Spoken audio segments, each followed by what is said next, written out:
like what I feel are a lot of attorneys or aspiring attorneys, I very much had that go-getter, perfectionist ego, wanting to be better or striving to be better, not just for me, but to be better than others.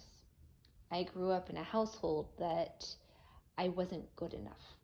And that really bled into my fight, my grit, my perfectionism, my overachieving. And I started to break.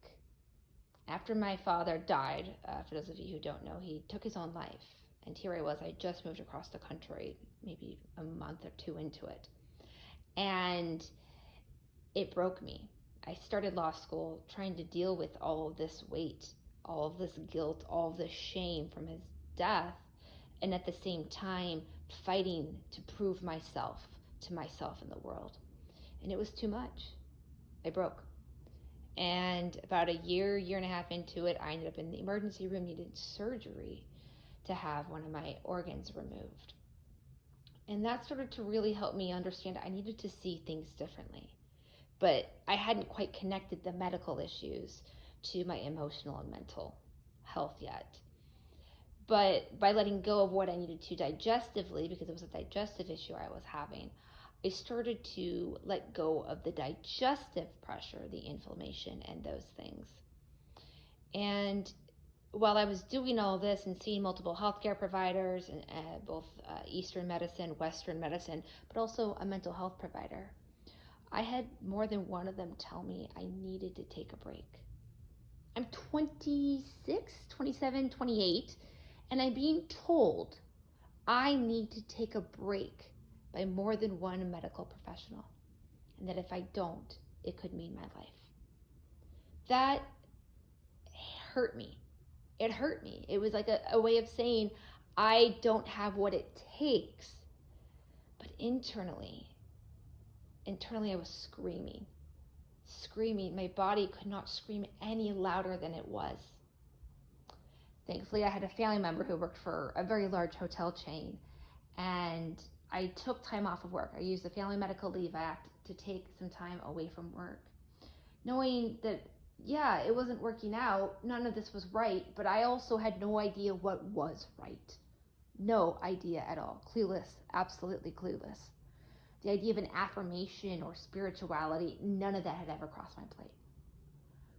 And my family member had helped me get a discount at an all-inclusive, right? So a great place to just get out, go somewhere. It was beachside, and I'd never done the all-inclusive vacation before. So it was the first time I'd really just gone with nothing to worry about.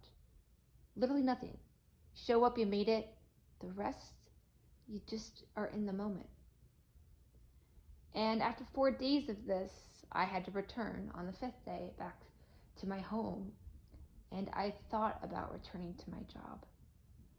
And my body immediately went back to all that pain, all that tension, all that inflammation, all the drama that it was trying to show me from within. And I was able to immediately see the contrast. The contrast for what it was for about 3.5 days, not thinking about anything, to, oh my God, that's what I've been doing to myself.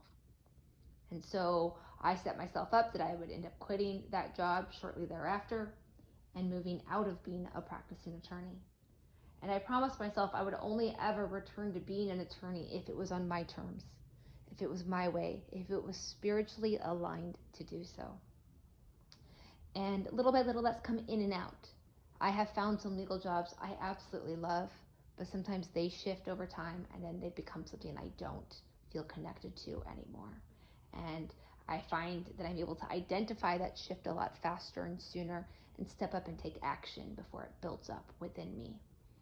But when it came to making my coaching business, I realized that not only are attorneys and many overachievers and driven people in this world, even non-attorneys, entrepreneurs carry that weight too.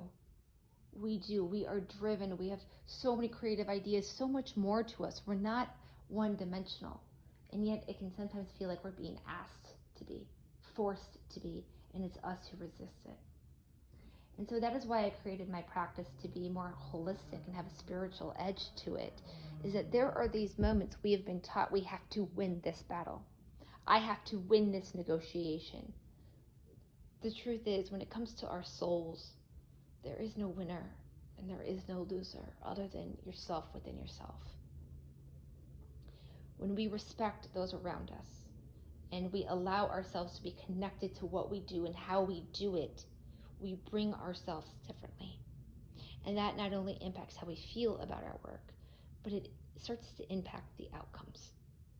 A negotiation between anybody's that is willing to be amicable, respectful, and open to hearing and listening in addition to explaining is going to be a much more fruitful outcome of a conversation.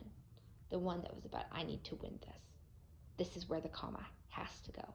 This is our policy. You have to follow it. We don't do that. Different approaches to the exact same situation result in a completely different situation for our lives, which means our businesses thrive differently. We can connect and grow with our businesses differently, and our soul shines brighter because of it all.